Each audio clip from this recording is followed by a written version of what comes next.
ना बस कुछ ही समय में आने वाला है अधिक मास, जिसे पुरुषोत्तम मास के नाम से भी हम जानते हैं। ये ऐसा मास है जिसे स्वयं भगवान श्री कृष्ण ने अपना नाम दिया है। ऐसा मास जो साधारण कैसे हो सकता है। अधिक मास प्रत्येक 3 वर्ष के बाद आता है और इसलिए भी ये विशेष बन जाता है क्योंकि इस मास में किया गया कोई भी आध्यात्मिक कार्य मनुष्य को अत्यंत गुना अधिक फल प्रदान करता है।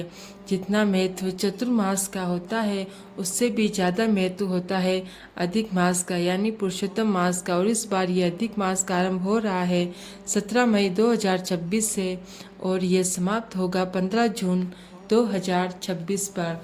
इस बार अधिक मास में ज्येष्ठ मास आ रहा है, यानी कि 2 ज्येष्ठ मास इस बार अधिक मास में आने वाले हैं। लगभग 3 वर्षों के बाद आने वाला यह स्वर्ण अवसर आपकी आध्यात्मिक यात्रा में एक चमत्कारिक मोड़ लेकर आ सकता है, लेकिन तब जब आप उसका सही नियमों के साथ पालन करेंगे। तो चलिए आज हम आपको बताते हैं कि आखिर इस बार आने वाले अधिक मास का पालन करने की शास्त्रोक्त विधि क्या रहेगी, किन नियमों का पालन करना चाहिए और कौन सी चीज़ों से बचकर रहना चाहिए। और ये सब कुछ शास्त्र प्रमाणों के साथ, जिसे कोई भी व्यक्ति अपनी परिस्थिति और क्षमता के अनुसार सरलता से पालन कर सकता है। तो चलिए अधिक विलंब किए बिना आरंभ करते हैं आज की हमारी ये स्पेशल वीडियो, पुरुषोत्तम मास व्रत विधि वीडियो। सबसे पहले तो हम ये देखते हैं कि आखिर अधिक मास क्या होता है और इसे पुरुषोत्तम मास क्यों कहा जाता है। तो हमारा वैदिक कैलेंडर चंद्रमा के आवागमन यानी कि उसके चक्र पर निर्धारित रहता है, जो सूर्य के वर्ष से लगभग 11 दिन छोटा होता है। अब ये अंतर हर 3 वर्षों में लगभग एक पूरे मास के बराबर होता है और इस अंतर को संतुलित करने के लिए हमारे ऋषि मुनियों ने एक अतिरिक्त मास की व्यवस्था की थी। यह वह मास है जिसे अधिक मास या मल मास के नाम से जाना जाता है। अब ये नाम यानी कि मल मास सुनकर कई लोग सोचते हैं कि ये कोई अशुभ मास होगा, लेकिन ऐसा नहीं। हमारे आचार्य ग्रंथ बताते हैं कि इस मास में जो भी आध्यात्मिक कार्य किए जाते हैं उनके द्वारा हमारे पूर्व जन्मों की सारी मलिनता और गंदगी दूर हो जाती है, यानी कि जितने भी पाप कर्म हैं वो नष्ट हो जाते हैं और इसलिए इसे मल मास कहा गया है। हालांकि कुछ कर्मकांडी विद्वान लोग इस मल मास इसलिए भी कहते हैं क्योंकि इस मास में उनके भौतिक कर्म कांडों का कोई फल नहीं मिलता, लेकिन भक्ति का फल अनंत गुना अधिक मिलता है। इसलिए भक्तों के लिए ये पुरुषोत्तम मास यानी कि अधिक मास सबसे अधिक पुण्य फल प्रदान करने वाला मास बताया गया है। पद्म पुराण में इस मास की उत्पत्ति की एक अत्यंत सुंदर कथा आती है। जब 12 मासों में 12 देवताओं को अधिपति नियुक्त किया गया तो यह 13वां मास बिना किसी स्वामी के रह गया। कोई भी देवता इसका अधिपति बनने के लिए तैयार नहीं थे और तब ये दुखी मास स्वयं भगवान श्री विष्णु की शरण में जाता है और उनसे प्रार्थना करते हैं और उनकी पुकार सुनकर भगवान विष्णु अत्यंत करुणा के साथ उन्हें कहते हैं कि आप दुखी मत होइए, मैं स्वयं इस मास का स्वामी बनता हूँ और क्योंकि मुझे पुरुषोत्तम कहा जाता है इसलिए अब से ये मास पुरुषोत्तम मास के नाम से जाना जाएगा। और इस प्रकार जो मास सबसे तिरस्कृत था वही सबसे पवित्र बन गया, क्योंकि स्वयं भगवान ने इसे अपना लिया था। पद्म पुराण और स्कंद पुराण में इस अधिक मास की अत्यंत महत्वपूर्ण महिमा निभाई गई है। इन पुराणों में स्वयं भगवान श्री कृष्ण कहते हैं, पुरुषोत्तम मास का पालन किए बिना कोई भी व्यक्ति शुद्ध भक्ति में सेवा प्राप्त नहीं कर सकता। जो व्यक्ति इसका नियम और दृढ़ता से पालन करता है उसे मैं हर प्रकार की शक्ति प्रदान करता हूँ। इसका महात्म्य किसी भी दान और तपस्या से भी बड़ा है। इसका पालन करने वाला व्यक्ति निसंदेह मेरे पास, मेरे धाम आध्यात्मिक लोक में प्रवेश करता है। नमिषारण्य के ऋषि मुनि तो इस पुरुषोत्तम मास को कल्पवर्ष के समान बताते हैं और कहते हैं कि इसका पालन करने से व्यक्ति कोई भी मनोवांछित फल प्राप्त कर सकता है। दुर्वासा मुनि भी इसी मास की महिमा का वर्णन करते हुए कहते हैं कि पुरुषोत्तम मास से पवित्र तीर्थ स्थानों में स्नान मात्र से व्यक्ति पाप रहित हो जाता है।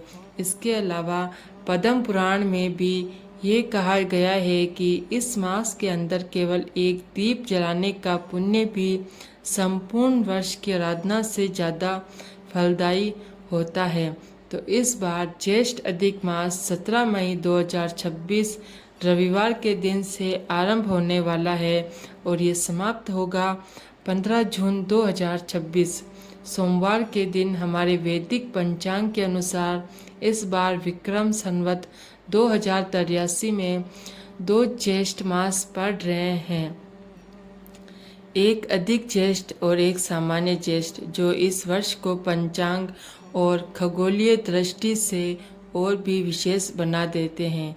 इस अधिक मास में पुरुषोत्तम पूर्णिमा 31 मई 2026 रविवार के दिन आने वाली है और ये संपूर्ण मास को सबसे शक्तिशाली दिन माना जाएगा, क्योंकि इस दिन भगवान विष्णु की आध्यात्मिक शक्ति अपनी चरम सीमा पर होती है।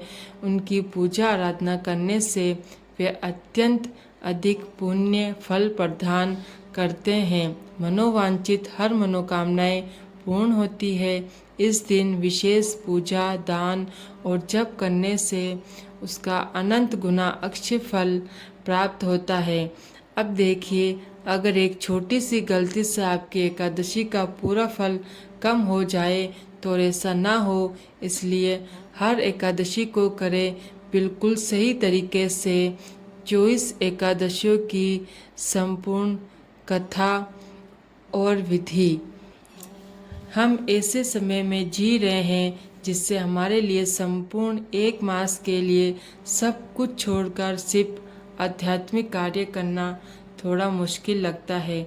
सबको ऑफिस जाना होता है, स्कूल जाना होता है, कॉलेज जाना होता है, घर में भी गृहिणियों के बहुत सारे काम होते हैं। कोई बात नहीं, आज हम आपको ऐसे कार्य बताएंगे जिसका अगर आप नियम पूर्वक पालन करते हैं तो ये आपका सर्वश्रेष्ठ पुरुषोत्तम मास व्रत पालन हो जाएगा। तो चलिए शुरुआत करते हैं। सबसे पहले हम देखते हैं कि इस अधिक मास में आपको क्या क्या चीज़ें करनी चाहिए। पहला काम है ब्रह्म मुहूर्त में उठ जाना। इस अधिक मास में सबसे पहला और सबसे महत्वपूर्ण ये नियम है कि आप प्रतिदिन सूर्य उदय से पहले उठेंगे। ब्रह्म मुहूर्त यानी सूर्य उदय से लगभग 1.5 घंटा पहले का समय। जी हाँ, हम अपने जीवन में न जाने कितने ही वर्षों से कितनी देर से सोते आए हैं, तो क्या सिर्फ ये 30 दिन यानी कि हर सिर्फ 1 महीने के लिए हम कुछ अलग नहीं कर सकते? और फिर अष्टांग हृदय सूत्र में भी कहा गया है, ब्रह्म मुहूर्त उत्कृष्ट स्वस्थो रक्षार्थम आयुष। यानी अगर आप स्वस्थ रहना चाहते हैं और अपनी आयु की रक्षा करना चाहते हैं तो ब्रह्म मुहूर्त में उठना आपके लिए लाभदायक है। इसलिए आज ही अलार्म लगा लीजिए। अधिक मास के पहले यानी कि 17 मई से लेकर अंतिम दिन यानी 15 जून तक प्रतिदिन सूर्योदय से पहले उठिए, चाहे रविवार हो या शनिवार या सोमवार। अगर बिना इस नियम को तोड़े आप पूरा मास सूर्योदय से पहले उठते हैं तो फिर देखिएगा अंतिम दिन आपके जीवन में कितना बड़ा परिवर्तन आप अनुभव करेंगे। पद्म पुराण में वर्णन आता है कि पुरुषोत्तम मास में ब्रह्म मुहूर्त में उठकर स्नान करने के बाद भगवान के दर्शन और पूजन करने से व्यक्ति को सहस्त्र अश्वमेध यज्ञ के समान फल प्राप्त होता है। तो जरा सोचिए, इस अधिक मास में आप प्रतिदिन अश्वमेध यज्ञ कर सकते हैं सिर्फ ब्रह्म मुहूर्त में उठकर। तो इसलिए स्नान के बाद स्वच्छ वस्त्र धारण करें, अपने गुरु मंदिर को स्वच्छ करें और भगवान की मंगल आरती करें। अगर बाहर जाकर नहीं कर सकते या घर पर नहीं कर सकते तो कम से कम ऑनलाइन उसका दर्शन अवश्य करें। दूसरा सबसे महत्वपूर्ण कार्य जो आपको इस मास में करना है वह है हरे कृष्ण महामंत्र का अधिक से अधिक संख्या में माला का जाप करना। ये मास भगवान को अत्यंत प्रिय है, इसलिए इस समय अगर आप भगवान के पवित्र नामों का ध्यान से जप करते हैं तो उससे भगवान की विशेष कृपा दृष्टि आप पर पड़ेगी, उसमें कोई संदेह नहीं है। और इसलिए संकल्प लीजिए कि इस मास के अंदर आप हरे कृष्ण महामंत्र यानी हरे कृष्ण कृष्ण कृष्ण हरे हरे, हरे राम राम राम हरे हरे, इसकी कम से कम 10, 16, 25 या 32 माला का प्रतिदिन जप करेंगे। प्रातःकाल में जितनी अधिक माला कर सकते हैं उतना अच्छा है, और अगर सारी माला आप प्राप्त काल में समाप्त नहीं कर सकते तो कोई बात नहीं, दिन के दौरान भी आप इसे पूरी कर सकते हैं। तो अगर आपके पास माला नहीं है तो आज ही नज़दीकी के किसी मंदिर में जाइए और वहाँ से माला लेकर आइए, और माला का जप करने से कोई शर्म मत रखिए। अपनी संस्कृति का पालन गर्व के साथ सिर ऊंचा करके करिए, क्योंकि यह हमारी संस्कृति सबसे महान और प्राचीन है। प्रथम पुराण में भगवान श्री कृष्ण स्वयं कहते हैं कि पुरुषोत्तम मास में हरि नाम का जप करने वाले व्यक्ति को हर प्रकार की शक्ति प्रदान करता हूँ। तो इसलिए इस पुरुषोत्तम मास में हरे कृष्ण महामंत्र का जप साधना कीजिए और फिर देखिए आपके जीवन में क्या परिवर्तन आता है। और हाँ, इस मास में कम से कम ये मत कहिएगा कि मैं घूमते फिरते हुए मन में ही भगवान का नाम जप कर रही हूँ। जी नहीं, ये सारे बहाने हैं। अगर भगवान से सच में प्रेम करते हैं तो एक जगह में बैठकर माला के ऊपर जप करिए, घूमते फिरते हुए या फिर काउंटर के ऊपर नहीं। तीसरा अत्यंत महत्वपूर्ण कार्य है भगवान श्री कृष्ण के दिव्य गुणों और लीलाओं का श्रवण और पठन करना। इसके लिए आप किसी भी प्रमाणभूत वरिष्ठ भक्त की कथा का श्रवण कर सकते हैं, लेकिन सिर्फ उन्हीं की जो प्रमाणभूत संप्रदाय से आते हैं, जो स्वयं भगवान के भक्त हैं। इसके उपरांत आप श्रीमद् भागवत के 10वें स्कंद के 14वें अध्याय का प्रतिदिन पाठ कर सकते हैं। उसमें ब्रह्म मुहूर्त चिन्ह भगवान श्री कृष्ण की स्तुति की है। और इस मास में आपको भगवत गीता के 15वां अध्याय का भी प्रतिदिन पाठ करना चाहिए। अगर आपको संस्कृत बोलने में समस्या आती है तो हमारे चैनल पर हमने भगवत गीता का संपूर्ण 15वां अध्याय अपलोड करेंगे, जिसे आप सुन सकते हैं और हमारे साथ साथ इस अध्याय का उच्चारण भी कर सकते हैं या फिर इसका अनुवाद भी पढ़ सकते हैं। पुरुषोत्तम मास के अंदर एक विशेष मंत्र का उच्चारण किया जाता है और वे मंत्र इस प्रकार है: गोवर्धनम धरम वंदे गोपालम गोपीपिनम गोकुलोत्सव में शानम गोविंदम गोपिका प्रियम। इस मंत्र का अधिक से अधिक श्रवण और उच्चारण करने से आपका अधिक मास सफल हो जाएगा। पुरुषोत्तम मास के अंदर श्रीमद् भागवत का संपूर्ण पारायण विशेषकर 10वें स्कंद में वर्णित भगवान श्री कृष्ण की वज्र लीलाओं और कुरुक्षेत्र में गोपियों से भेंट का प्रसंग ये पढ़ने और सुनने का विशेष विधान है। इसके अतिरिक्त श्री चैतन्य चरितमृत का पठन भी इस मास में अत्यंत फलदायी बताया गया है। साथ ही विष्णु सहस्त्र नाम का प्रतिदिन पाठ करने से भगवान विष्णु की विशेष कृपा प्राप्त होती है। चौथा महत्वपूर्ण कार्य है प्रतिदिन तुलसी देवी को जल अर्पण करना और उन्हें प्रणाम करना। भगवान को प्रसन्न करने का सबसे सरल मार्ग है उनके प्रिय भक्तों को प्रसन्न करना। और आप तो जानते ही हैं कि तुलसी देवी भगवान श्री कृष्ण को कितनी प्रिय है।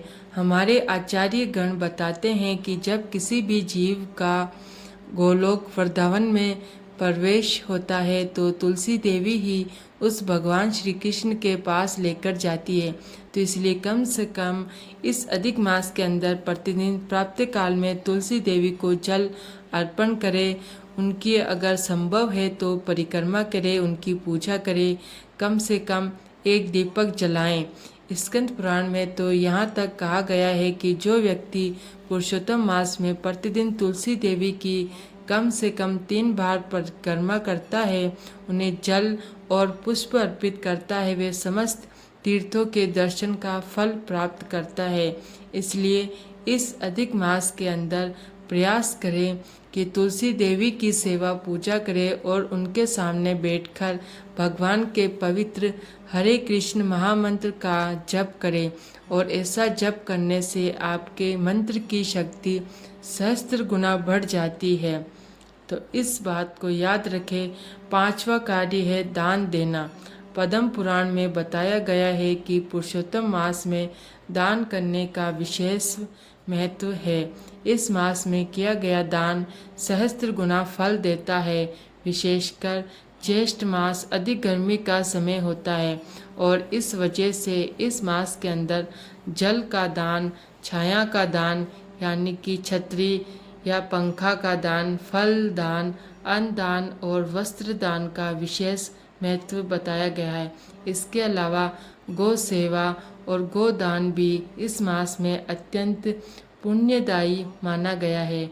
आप अपनी क्षमता के अनुसार किसी भी मंदिर में, गौशाला में या फिर जरूरतमंद व्यक्ति को दान दे सकते हैं। सेवा कार्य के लिए, भगवान नाम के प्रचार के लिए भी आप दान दे सकते हैं। 6वां कार्य है प्रतिदिन भगवान को दीप अर्पित करना। पद्म पुराण में वर्णन आता है कि पुरुषोत्तम मास में भगवान विष्णु के समक्ष घी का दीपक जलाने का पुण्य संपूर्ण वर्ष की आराधना से भी ज़्यादा होता है। इसलिए इस मास में प्रतिदिन संध्या के समय भगवान के समक्ष कम से कम एक घी का दीपक अवश्य जलाएं। अगर संभव है तो तुलसी देवी के समक्ष भी एक दीपक रखें और इससे घर में सकारात्मक ऊर्जा का संचार होता है, भगवान की विशेष कृपा प्राप्त होती है। 7वां कार्य है धाम वास करना या तीर्थ यात्रा करना। अगर आपके लिए संभव है तो इस अधिक मास के अंदर किसी भी पवित्र तीर्थ धाम में जाइए, वहाँ यात्रा कीजिए, जैसे वृंदावन, मायापुर, जगन्नाथपुरी, हरिद्वार, द्वारिका या फिर गंगा नदी, यमुना, गोदावरी, नर्मदा, कावेरी इत्यादि पवित्र नदी और उनके पास बसे हुए तीर्थ स्थल। यहाँ जाकर आप इन नदियों में स्नान कर सकते हैं, भगवान के नाम का अधिक जप कर सकते हैं। दुर्वासा मुनि कहते हैं कि जो व्यक्ति पुरुषोत्तम मास में पवित्र तीर्थ धाम की यात्रा करते हैं या पवित्र नदियों में स्नान करते हैं, उसके पूर्व जन्म के सारे पाप नष्ट हो जाते हैं। लेकिन अगर किसी के लिए प्रत्यक्ष रूप से जाना संभव ना हो तो चिंता मत करिए।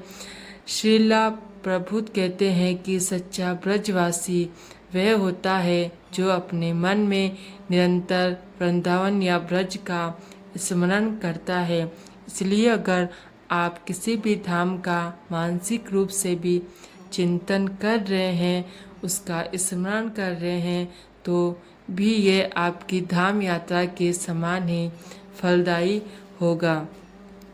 स्कंद पुराण में वर्णन आता है कि पुरुषोत्तम मास में गोवर्धन पर्वत की परिक्रमा और वज्रभूमि, मथुरा, वृंदावन की यात्रा करने से प्रत्येक कदम पर 100 गुना अधिक पुण्य प्राप्त होता है। तो इसलिए अगर संभव है तो इस मास में कोई ना कोई तीर्थ यात्रा कीजिए। अगर संभव नहीं है तो कम से कम मानसिक रूप से इसका चिंतन अवश्य कीजिए। अब 8वां सबसे महत्वपूर्ण कार्य है जो आपको इस मास में करना चाहिए, वह है भगवान के साथ साथ भगवान के भक्त यानी कि वैष्णवों की सेवा करना बिना किसी संकोच के। जहाँ भी अवसर मिले भक्तों की सेवा कीजिए।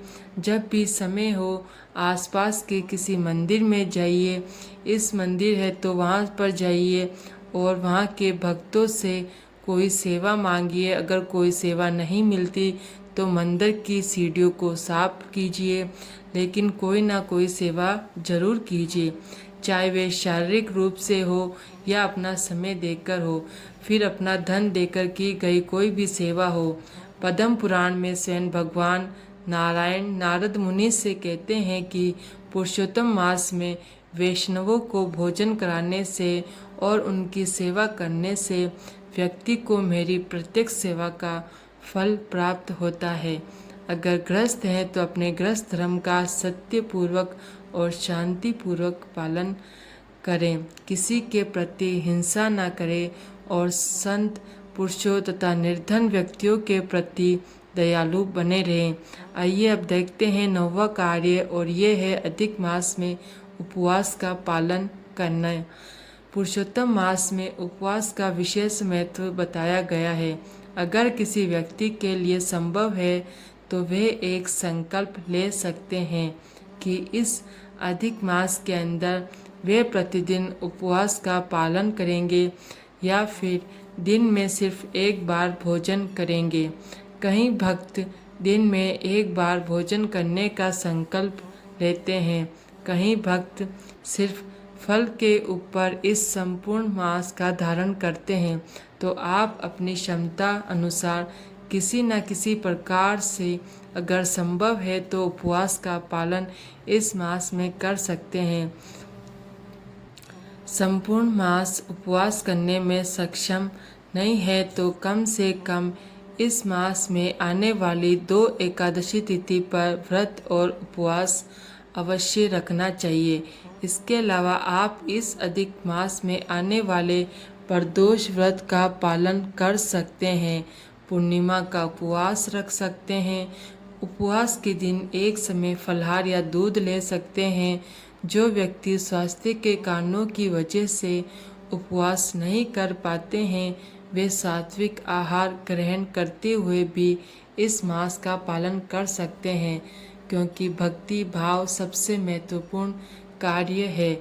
लेकिन कम से कम प्रयास करें कि अधिक मास के अंदर बाहर के बने हुए जंक फूड ना खाएं। घर में बनाया हुआ भगवान को अर्पित किया हुआ सात्विक आहार ही प्रसाद रूप में ग्रहण करें और परिवारजनों को भी वही खिलाएं। आप भगवान के लिए नए नए रेसिपीज़ घर पर बना सकते हैं, उन्हें भगवान को भोग लगा सकते हैं, बच्चों को खिला सकते हैं, परिवार में प्रसाद रूप में दे सकते हैं। लेकिन प्रयास करें अपनी मानसिक चेतना को अगर शुद्ध बनाए रखना चाहते हैं तो इस मास के अंदर अपने खान पान पर विशेष ध्यान दें। कम से कम इतना तो कर ही सकते हैं। जो कार्य इस मास में करना है वह है संकल्प लेना, यानी पुरुषोत्तम मास के पहले दिन 17 मई 2026 रविवार के दिन सुबह सुबह प्रातःकाल में स्नान करने के बाद स्वच्छ होने के बाद भगवान श्री कृष्ण या भगवान हरि के सामने जाइए, दाहिने हाथ में गंगा जल लीजिए और उनके समक्ष जाकर इस अधिक मास का संकल्प लेते हुए इस प्रकार प्रार्थना कीजिए, हे पुरुषोत्तम भगवान, मैं इस पवित्र अधिक मास में अपनी शक्ति और सामर्थ्य के अनुसार आपकी सेवा और भक्ति का व्रत ग्रहण करता हूँ या करती हूँ। कृपया मुझे इस व्रत का पूर्ण करने की शक्ति प्रदान करें। इस प्रकार संकल्प लेकर जल भगवान को अर्पित कर दें और इस मास के अंतिम दिन 15 जून 2026 को इस अधिक मास का उद्यापन करें, यानी कि पूर्णाहुति। इस दिन भगवान को विशेष पूजा करें, यथाशक्ति दान दे और ब्राह्मण तथा वैष्णवों को भोजन करवाएं। तो ये है अधिक मास में करने योग्य कार्य जो आपको अवश्य करने चाहिए। चलिए अब बात करते हैं इस अधिक मास में भूल से भी क्या नहीं करना चाहिए, क्योंकि यह भी अत्यंत महत्वपूर्ण है। सबसे पहला कार्य जो नहीं करना है वे क्या है, तो हरे कृष्ण महामंत्र का जाप करते हुए कोई और कार्य करना, जैसे कि एक हाथ में मोबाइल और दूसरे हाथ में माला। जी नहीं, ऐसा मल्टीटास्किंग प्लीज़ इस मास में बिल्कुल मत किया करिएगा। ये हरि नाम के प्रति किया गया सबसे बड़ा अपराध है और सबसे निंदनीय कार्य भी। तो इसलिए एक बात हमेशा याद रखिएगा, जब भी आप हरे कृष्ण महामंत्र का जाप कर रहे होते हैं तो उस समय आप भगवान श्री कृष्ण को बुला रहे होते हैं, और जब आप किसी व्यक्ति को बुला रहे हैं उसी समय आपका ध्यान मोबाइल में है तो आने वाले व्यक्ति को कितना बुरा लगेगा। बस ये सोचकर मोबाइल के साथ माला इस पार मत करिएगा।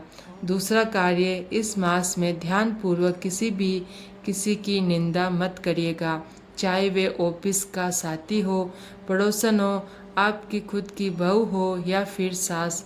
जी नहीं, इस मास में सबको माफ़ कर दीजिए, और जब भी किसी के बारे में गलत विचार आए, भगवान श्री कृष्ण के सुंदर कमल के समान मुख को याद कर लीजिए, क्योंकि पद्म पुराण में चेतावनी दी गई है इस मास में कि किसी भी भक्त, शास्त्र, ब्राह्मण, गो, संत या पुरुषोत्तम व्रत का पालन करने वाले किसी भी व्यक्ति की निंदा करने से व्यक्ति का संपूर्ण पुण्य फल नष्ट हो जाता है।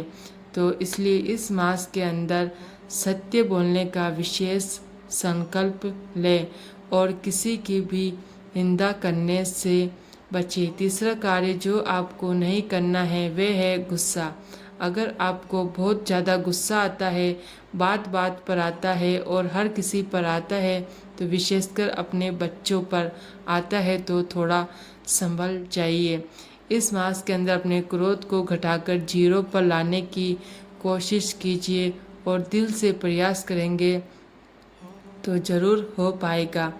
चौथा, इस मास में अगर संभव है तो संपूर्ण ब्रह्मचार्य व्रत का पालन कीजिए, क्योंकि ब्रह्मचार्य का पालन करने से व्यक्ति के अंदर विशेष आध्यात्मिक शक्ति का संचार होता है और उसका तेज आपके चेहरे पर झलकता है, बिना किसी क्रीम के, बिना किसी सनस्क्रीन के।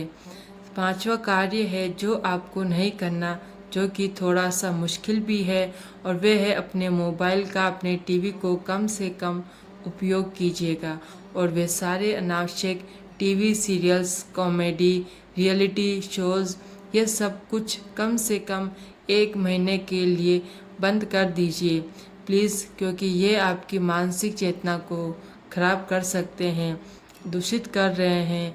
आपके सारे व्रत और संकल्पों के ऊपर वे पानी फेर देते हैं, चाहे आपका कोई भी फेवरेट टीवी सीरियल्स क्यों ना छूट जाएं।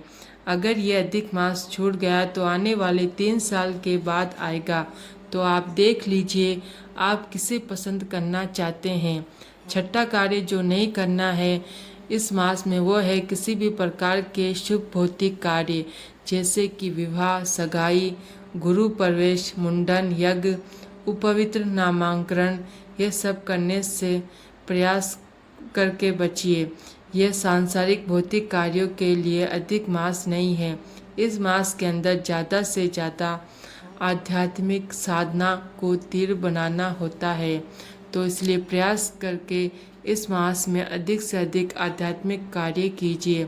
जो भी जरूरी दैनिक के कार्य हैं उसे आप समाप्त कीजिए, लेकिन अपने मन को एकाग्र करके ज़्यादा से ज़्यादा आध्यात्मिक कार्य पर ध्यान केंद्रित कीजिए।